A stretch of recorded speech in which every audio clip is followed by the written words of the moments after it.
Токмок шаарындагы мал базарда карыянын акчасын уурдоого шектелген жаран кармалды. Бул тууралуу Чүй облустук милициясынан билдиришти. Маалыматка ылайык үстүбүздөгү жылдын 16-октябрында Токмоктогу мал базарда 79 жаштагы адамдын күрмөсүнөн чөнтөгүнөн 120 миң сомун уурдап кетишкен. Карыя мал базарга баласынын ашын өткөрүүгө жылкы алганы келген. Аталган факты Чүй облустук ички иштер башкы башкармалыгы тарабынан каттоого алынып, сотко чейинки өндүрүш башталган.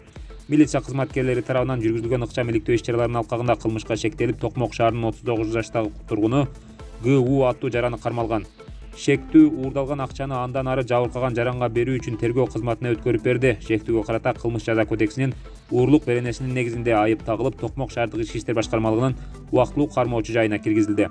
Эскерте кетсек, ошол эле күнү Токмокто мал базардын акчасын уурдаткан карыяга жергиликтүүлөр 115 миң сом чогултуп беришкен.